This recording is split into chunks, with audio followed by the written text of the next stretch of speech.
Bueno, tenemos poco tiempo. No sé por qué siempre hay poco tiempo. En serio. Siempre hay poco tiempo, sobre todo para hablar de temas de Biblia. Y yo, claro, realmente no es que me tengo que apurar, pero tengo que tratar de explicar un siglo donde yo presupongo que ya saben todo lo que sucedió en el siglo I, con lo cual estoy ante un problema. Es decir, si entro al siglo II, entiendo que saben todo lo que sucedió en el siglo I. Y entonces tengo que pensar de relacionarlo un poco con el siglo I para que nadie se pierda en todo lo que vamos a ver. En primer lugar, decirles que llamar cristianismo en el siglo I al movimiento judío que siguió a Jesús es un poco complicado, porque no sabemos realmente cuándo nació el cristianismo, pero si nació en algún momento, no tenemos una fecha de independencia, ¿no? Aquí creo que tienen el grito de Hidalgo de 1810, ¿no? Donde podemos decir que ahí empezó, o en 1821. Hay como fechas que marcan la historia. Tenemos un problema en el cristianismo porque no tenemos como la fecha de la independencia. ¿Ok? Es decir, no sabemos exactamente los investigadores cuándo alguien dijo soy cristiano. Pero cuando alguien dijo soy cristiano y se sentía fuera del mundo judío. Porque indudablemente podía haber muchos cristianos que sí podían decir soy cristiano o mesiánico, pero que todavía se sentían parte del pueblo judío. Con lo cual la diferencia o la división era muy difícil de encontrar. Primero que todo, el primer punto, y es un punto que a mí me llevó toda la investigación, pero que vieron, yo creo, la entrevista. No sabía qué entrevista iba a pasar Yosef, para mí fue una sorpresa también. Así que la tuve que escuchar del otro lado, porque dije, a ver qué va a escuchar esta gente. Así que desde atrás, yo oía la entrevista.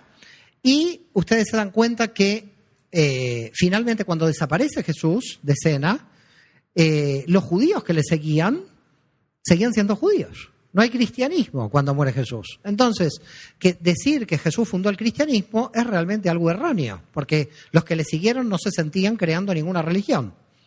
Ahora, entonces pasan los años, llegamos a Pablo, llegamos a la prédica de Pablo, la prédica de Saúl de Tarso. A mí me gusta llamarlo Saúl de Tarso. En general, a mí me gusta llamar por el nombre en hebreo a cada uno de estos, de los artífices de lo que luego se llamó el cristianismo. Y encontramos entonces a Saulo de Tarso, al que ustedes conocen como San Pablo, yendo sinagoga por sinagoga.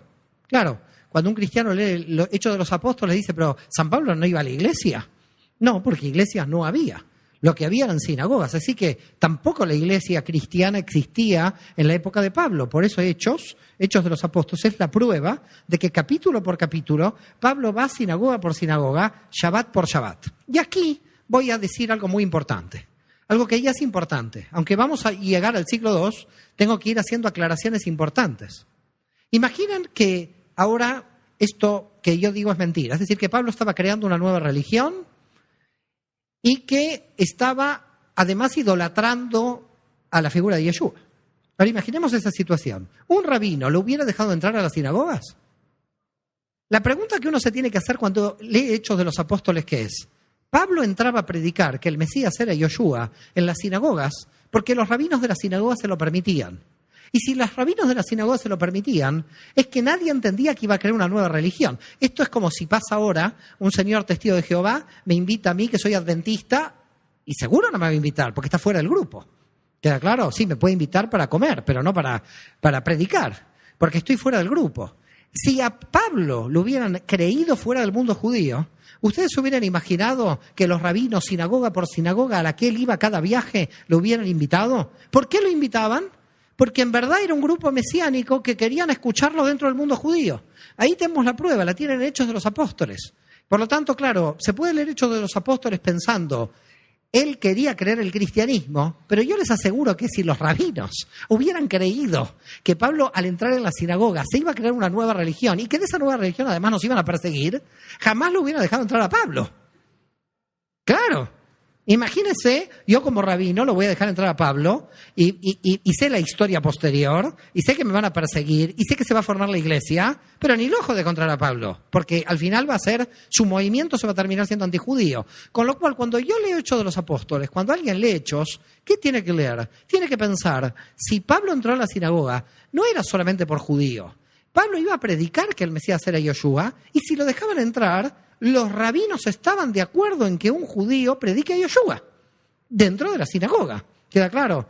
Y si dejaban entrar a Pablo para predicar el mesianismo de Yoshua, quedaba claro de que los rabinos entendían que podía haber muchos movimientos mesiánicos que buscaran la redención de Israel y que esto implicaba, era una prueba de que no se estaba formando una nueva religión. ¿Estamos de acuerdo? Así que me parece algo importante el siglo I en este punto. El segundo punto importante es el concilio de Jerusalén del 50, que es un misterio ese concilio, porque en ese concilio no hay ninguna persona que no sea judía. Así que, ¿cómo se explica a un niño cristiano de que el primer concilio de la iglesia eran todos judíos? ¿Ok? Porque todavía no había cristianismo. Porque lo que se está debatiendo en el concilio del año 50 es si los gentiles pueden ingresar o no. ¿Y de qué gentiles hablamos? De los que Pablo encontró en la sinagoga. Porque el problema que tenía Pablo era qué hacía con los gentiles que estaban en la sinagoga. Pablo quería, de alguna manera, llevar jurídicamente al mismo nivel a los judíos y a los gentiles que estaban dentro de la sinagoga. Y esto veía que estaba desequilibrada la situación. El estatus de los judíos, él los veía como privilegiados y el estatus de los gentiles como de segundo grado, de segunda parte. Y entonces dice, pero esto no puede ser. No puede ser que los gentiles tengan un nivel inferior al que se encuentran los judíos. Tenemos que de alguna manera tratar de demostrar de que los gentiles dentro de las promesas mesiánicas se encuentran dentro de Israel. Se encuentran y que alguna vez van a ser llamados dentro de Israel. Por lo tanto, lo que está diciendo Pablo coincide con las profecías mesiánicas de que los gentiles tienen que ingresar. Lo que está haciendo Pablo no se lo ve como antijudío en el sentido de que las sinagogas lo permiten. Lo que está haciendo Pablo no va contra los rabinos y por lo tanto los rabinos le dan paso. Todo lo que hace Pablo se encuentra dentro del marco de la ley, dentro del marco de la Torá, y por lo tanto lo que se le tenía que aplicar a los gentiles es una parte de la Torá que no recayera con todos los mandamientos judíos, con todas las mitzvot. Aquí tenemos una cuestión en Pablo, y es la cuestión que queda abierta. ¿Por qué? Porque indudablemente Pablo pensaba realmente que el reino iba a llegar en esa misma generación. Es decir, era apocalíptico. En ese sentido, él creía que en su propia generación, o muerto él en la generación que le siguiera, el reino se iba a instaurar.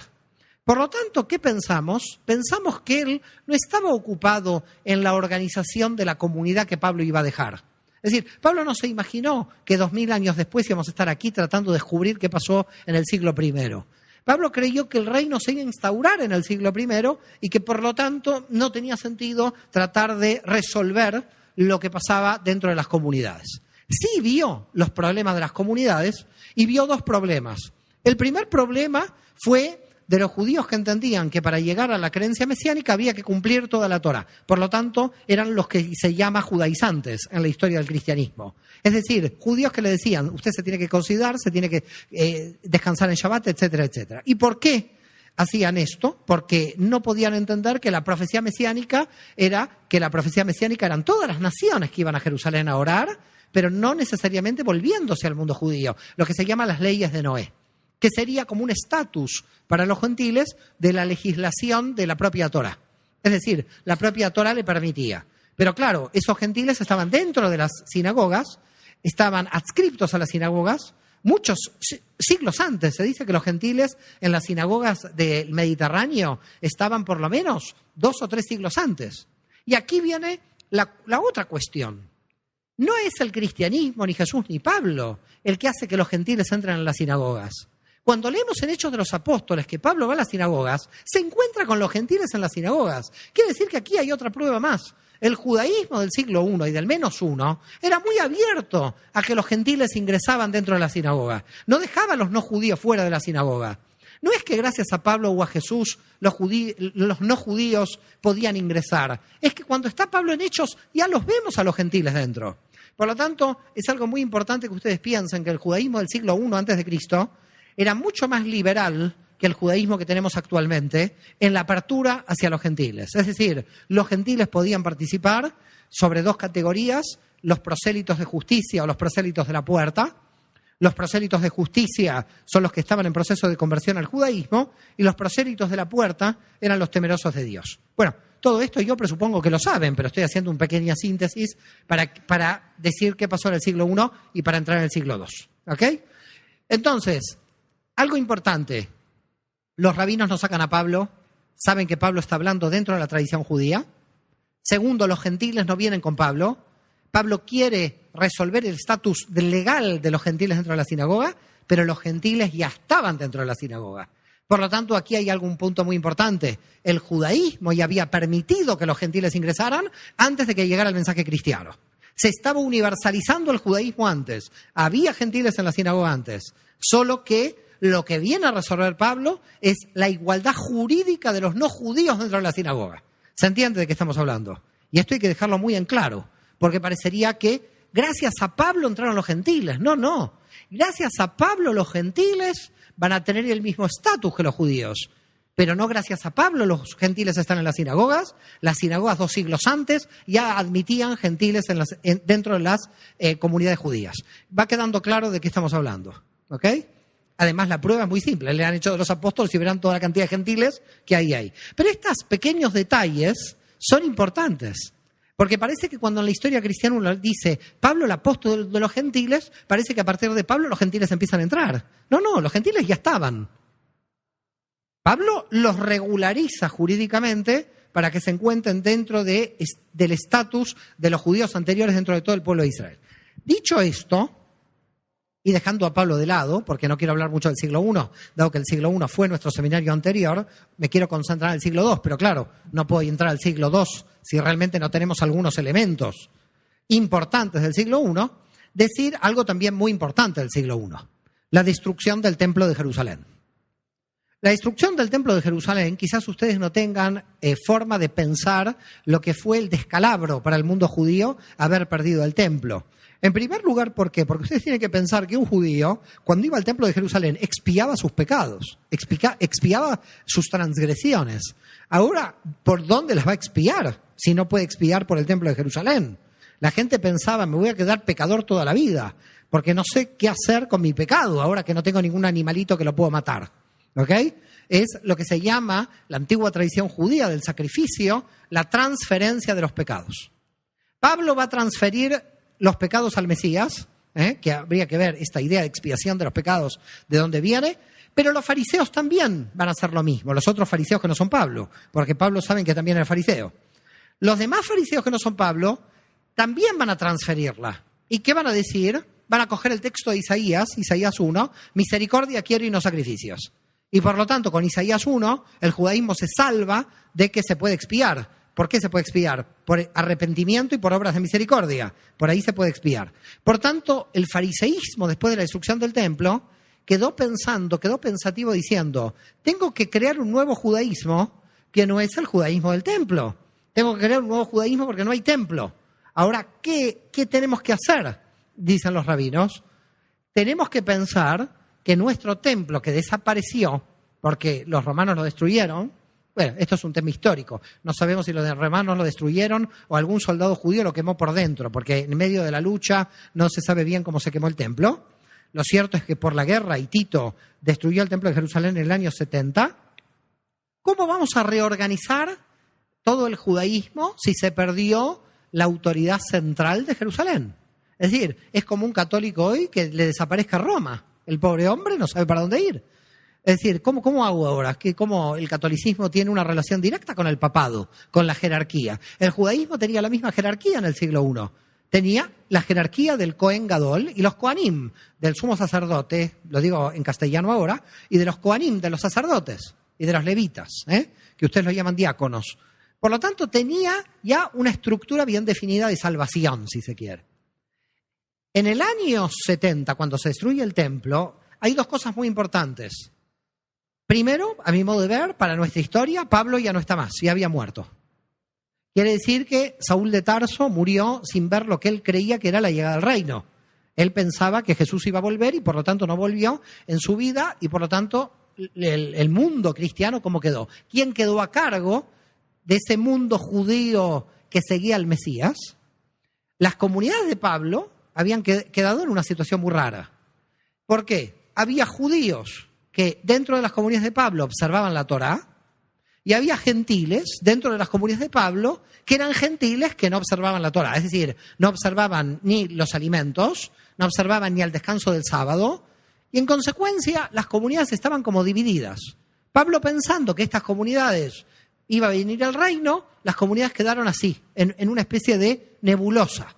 ¿Qué tiene que hacer la comunidad? Decían.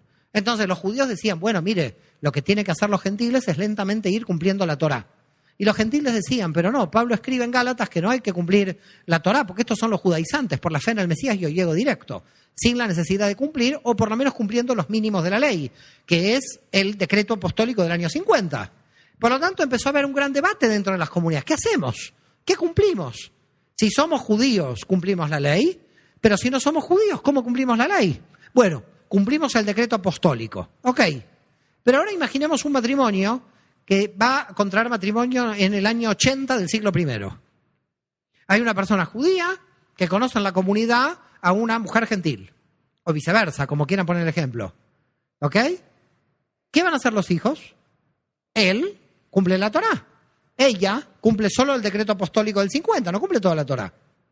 Entonces tienen que definir qué van a hacer. Él quiere que observen la Torá, ella quiere que observen la Torá solamente con el decreto apostólico. Además de los líos de pareja que hay hoy, se agrega este en el siglo I. Imagínense, con todos los problemas de pareja que hay ahora, agregar este. ¿De qué voy a cumplir? Es decir, es como un adventista que se casa con un evangélico. ¿Qué hacemos? Bueno, vamos a hacer así, tengamos 6 hijos, 3 adventistas, 3 evangélicos. Claro, y los pibes no entienden nada. Dice, a mí que me tocó ser evangélico porque el próximo es adventista. Claro, yo creo que una pareja se vuelve loca. Tienen que decidir. ¿Qué hacemos los dos? Una dice, yo descanso el domingo, yo descanso el sábado. Bueno, como me pasó a mí en una conferencia en Andalucía, que en Andalucía me dijeron, acá descansamos todos los días. Yo estaba tratando de explicar. Algunos descansaban en Shabbat, otros descansaban el domingo. ¿Qué problema hay? Dicen los de Andalucía. Acá descansamos todos los días. Bueno, el tema es el siguiente. A ver, imagínense hoy un adventista del séptimo día, que no me lo quiero imaginar, puede ser alguna pareja de las que esté aquí. Con lo cual, no sé, alguien vendrá por mí. Después del seminario me van a venir a confesarse. Imagínense un adventista del séptimo día con una evangélica. La evangélica va a decir, yo descanso el domingo. El adventista va a decir, yo descanso el sábado. Acá no, hay un problema gordo. Es decir, ¿cuándo respetamos? ¿Cómo respetamos la Torá? ¿Quién está bajo la ley de Dios? Es decir, no se entiende nada. En consecuencia, lo mismo pasaba en el año 80 en todas las comunidades de Pablo. En el año 80 había judíos que creían en Yeshua como Mesías, pero que observaban la Torá, gentiles que estaban ahí, que habían entrado hacía 10 años o menos, y que dijeron, yo no observo la Torá porque con el decreto apostólico, porque entonces había tensiones dentro de las comunidades. Tensiones que además iban a ir creciendo. ¿Por qué motivo? Porque cada vez había más gentiles que entraban y también más judíos que creían que Jesús era el Mesías. Por lo tanto, en el siglo I es como una situación muy extraña. Las comunidades crecen, pero crecen sin saber cómo se van a definir. Es decir, crecen sin saber porque los judíos que están diciendo tenemos que seguir observando la Torá. A los judíos que quieren seguir observando la Torá en todas las comunidades, ¿ok?, ellos van a seguir teniendo relación con los judíos que siguen a Jesús en Jerusalén. ¿Cómo se van a llamar todos estos? Los ebionitas.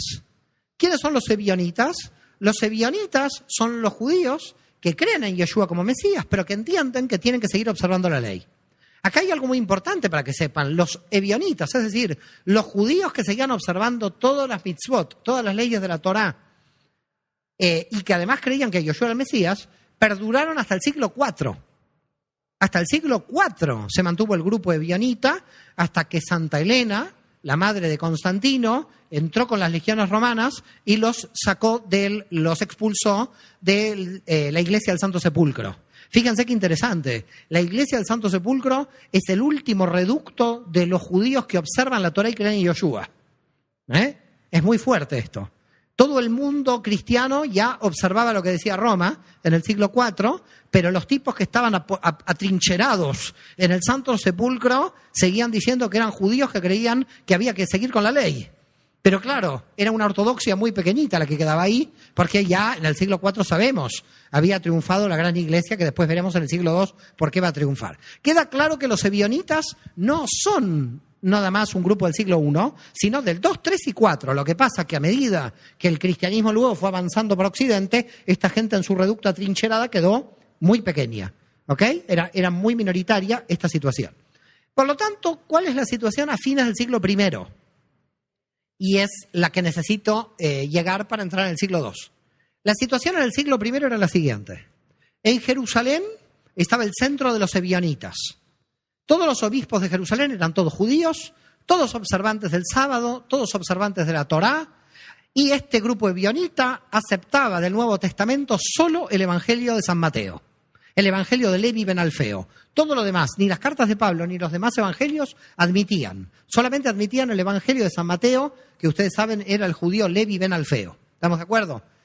Este grupo ebionita seguía en contacto con también grupos ebionitas de Antioquía, de Siria, algunos sobre todo del Asia Menor. Pero este grupo en la diáspora judía pierde fuerza. ¿Por qué? Por la cantidad de gentiles que siguen ingresando. La cantidad de gentiles que siguen ingresando en algunas sinagogas de las creadas por Pablo en aquellas comunidades ya son un 10 o un 5% de la población. Con lo cual, imagínense que a fines del siglo I, principios del siglo II, las comunidades creadas por Pablo de gente judía dentro era la minoría. Quiere decir que sucedió una cosa curiosa. En un siglo, los que fundaron la comunidad, que eran todos judíos, si ellos creían en Yoshua y dejaron entrar bajo la prédica paulina a los gentiles que también creían en Yoshua, en menos de un siglo había un 80%, un 90%, un 70% en muchas comunidades de población gentil. No todo era así. ¿Por qué motivo? Y ahora nos vamos entrando lentamente en el siglo II. No todo era así porque tenemos una información muy importante de Ignacio de Antioquía, de San Ignacio de Antioquía, que es una persona importante por lo que va a describir en dos cartas. ¿Ok? En la carta a los Efesios y en la carta a los Magnesios. Pero no es a los Efesios de Pablo, es a los Efesios de Ignacio de Antioquía. Por las dudas lo digo, ¿no? En varias cartas que San Ignacio de Antioquía va a hacer, Ignacio de Antioquía, ¿quién era? Era el jefe de la comunidad, podríamos decir, judío-mesiánica, si se quiere, de Antioquía. Pero en Antioquía hubo un gran problema en el año 80, porque en el año 80 quien dominaba la comunidad de Antioquía eran los judíos que observaban la ley. ¿Ok? Entonces, hasta el año 80 Antioquía estaba bajo el mandato, si se quiere, de Jerusalén, de los ebionitas.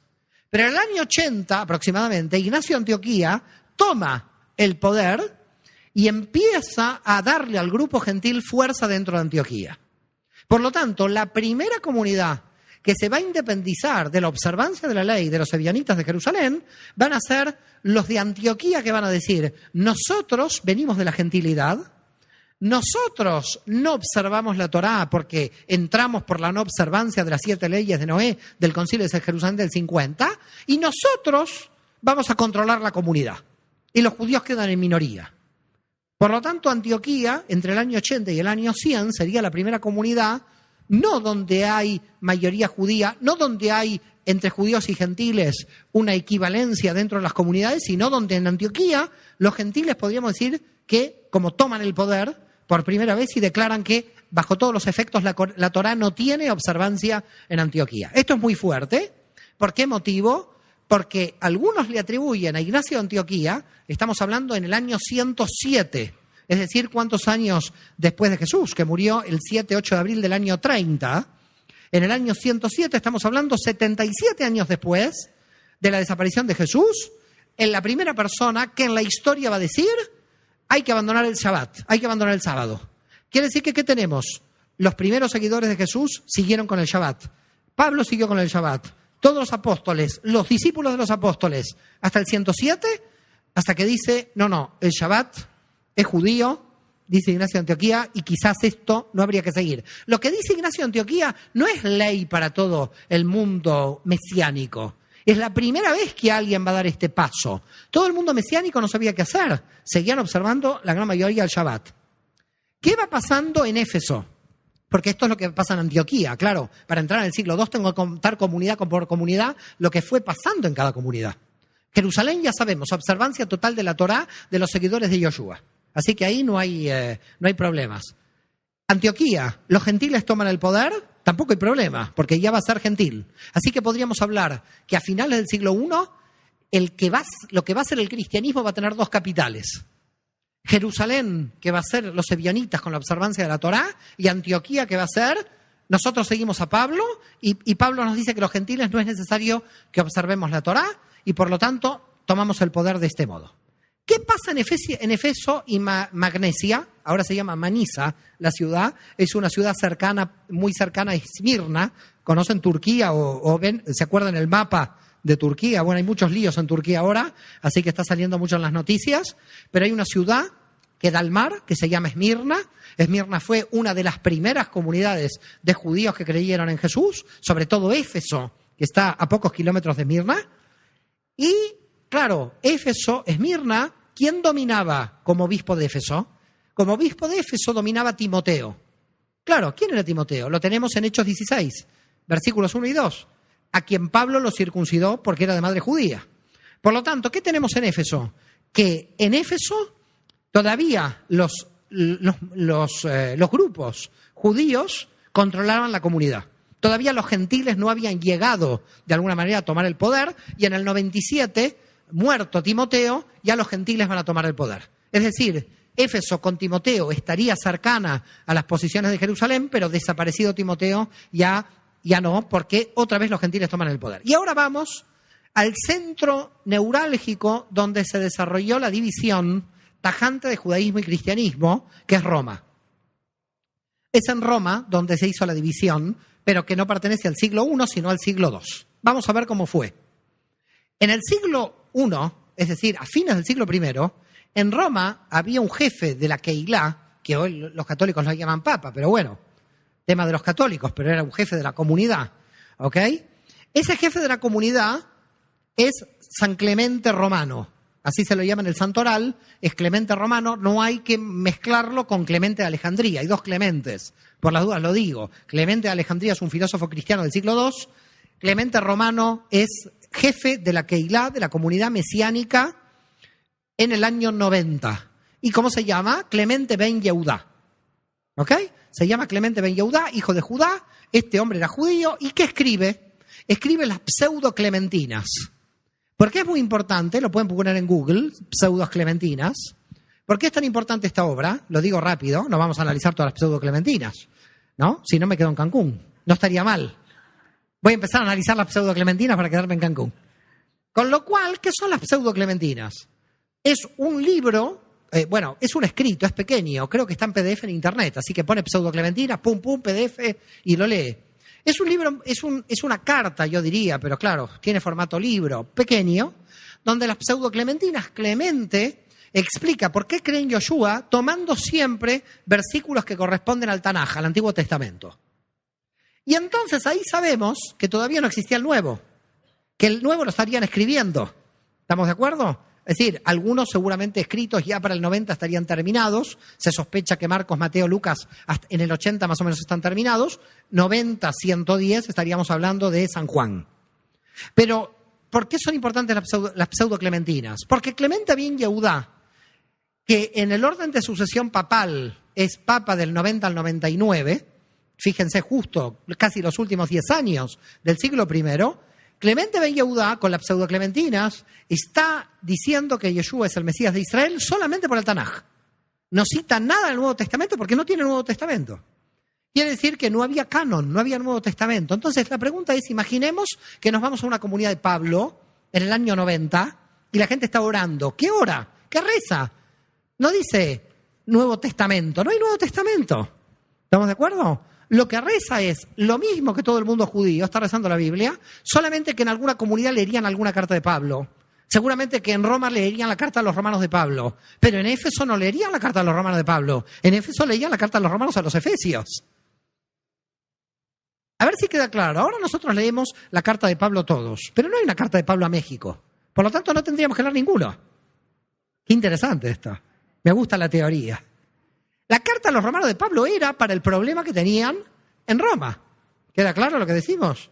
Entonces no hay que ver la carta de Pablo para todo el mundo. Era la carta para cada comunidad. Con lo cual, ¿qué hacía una comunidad? Vamos a ponernos en el siglo I. Leía toda la Torá, todo el Tanaj, leía toda la Biblia hebrea y de repente decía, bueno, Pablo nos escribió una carta, vamos a leerla, porque es la carta a los romanos. Nos la envió Pablo. Entonces la leían. No es que leían en Galacia la carta a los romanos. Para Galacia era la carta de Gálatas. Esto también se pierde cuando alguien lee todas las cartas. Parece que Pablo está escribiendo para todo el mundo, que la de Gálatas se tenía que leer en Roma. a ver si me entienden, en el siglo I hay que tratar de ponerse en el siglo I y entonces decir cuál era el canon de esta gente, cuál era el libro sagrado, la Biblia hebrea, no había otra cosa. Cartas que circulaban por ahí, pero la Biblia hebrea. El Nuevo Testamento no estaba escrito, los evangelios no estaban escritos. Y estamos hablando 60, 70 años luego de la desaparición de Jesús. Siglo I, deja la jefatura Clemente Romano, y va a venir Evaristo I en el 99, hijo de Yosef, no de Yosef de Cancún. A ver si la señora me mira mal, esto pasó hace 2000 años. Hijo de Yosef no de Cancún. Y entonces, ¿quién es Evaristo? Otra persona con educación judía. Este es el quinto papa en el orden de sucesión. Yo cuando me encuentro con un católico y le digo, el cuarto papa fue judío, el quinto papa fue judío, se empieza a poner mal, algunos empiezan a sudar ya. Y cuando ya le digo que el primero que fue San Pedro fue judío y estaba casado, ya ahí, ¡pum! Judío, estaba casado y tenía suegra. Entonces yo le digo a algunos amigos católicos que tengo, que los quiero mucho, yo tengo todas las posibilidades de ser papa. Después de 2000 años de problemas, seguimos contentos. Bueno, fin del siglo I. En Roma todavía hay dirigencia judía. Éfeso hasta Timoteo. Jerusalén y hablemos, siguen observando la Torá. El movimiento de Yoshua no parece ser más que un grupo dentro del mundo judío, no otra cosa. No parece ser una nueva religión. No hay forma de que se vea como una nueva religión. Los gentiles que entran, algunos observan el Shabbat, otros no, según lo que quieran hacer. Unos siguen el decreto apostólico. Pero la verdad que la teología de Pablo, que toda la teología está diseñada para admitir a los gentiles a Israel, es confusa para organizar una comunidad. Esta es la verdad. Es una teología confusa para organizar una comunidad, porque un gentil dice, ¿ahora qué hago de mi vida? ¿Sigo el decreto apostólico o observo toda la ley? ¿Estamos de acuerdo? Es decir, leo a Yoshua, el tipo observó toda la ley, entonces yo como gentil, si sigo a Yoshua, tengo que observar toda la ley. Leo a Pablo, que me dice, por la fe, ¿qué hago? ¿O la fe de Pablo en Cristo o la ley o la observancia de la ley en Yeshua? Yeshua, como rabino judío, me dice, llama a Israel, observa absolutamente todo el judaísmo, observa la Torá. Leo a Pablo, me dice, por la fe del Mesías. La verdad que como gentil yo estoy muy confuso. Digo, a mí que alguien me lo aclare. Y en Roma, básicamente empezaron a pensar que como el movimiento iba creciendo y como los gentiles iban siendo más, había que de alguna manera responderle más al auditorio gentil que al auditorio judío. Pero sobre todo hay un punto importante del siglo I, que en el siglo II se va a radicalizar. ¿Y cuál es? La guerra judía contra Roma. Porque en la guerra judía contra Roma, a estas comunidades las afecta. Imaginemos la siguiente situación ahora. Siempre tengo que ir al siglo I a imaginarme alguna situación para tratar de entender toda esta situación del siglo I.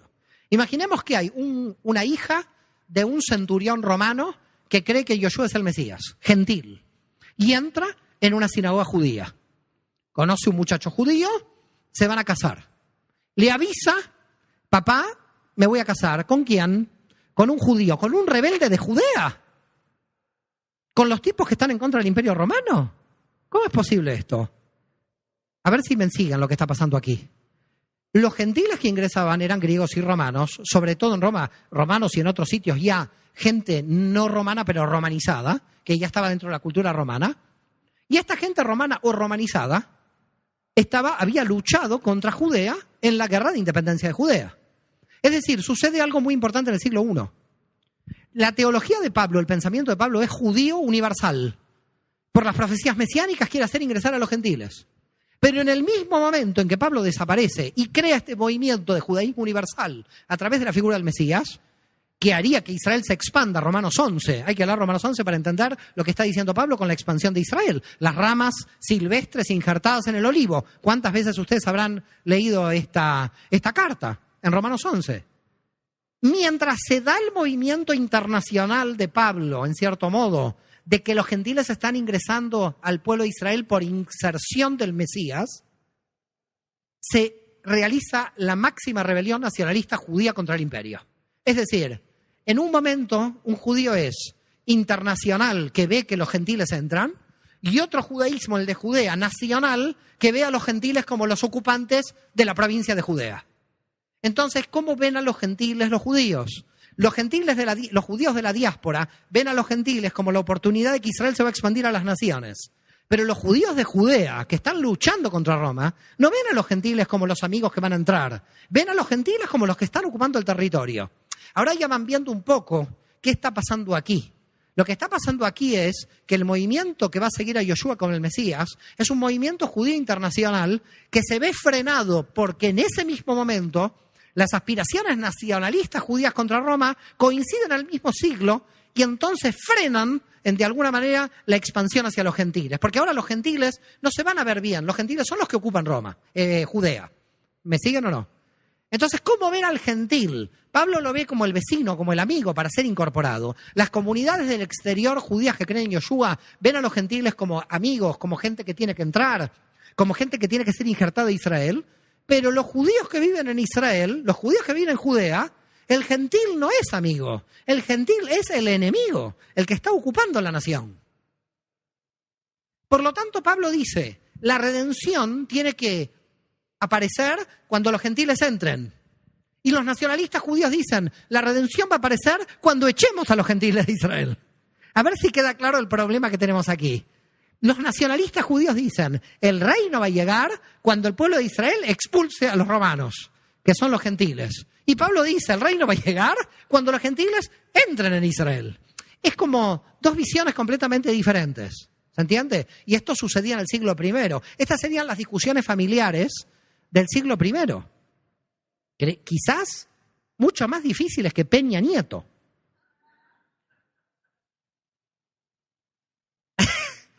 Mucho más difíciles de entender. Porque, ¿qué hace un gentil? Imaginen un gentil en el siglo I de nuestra era.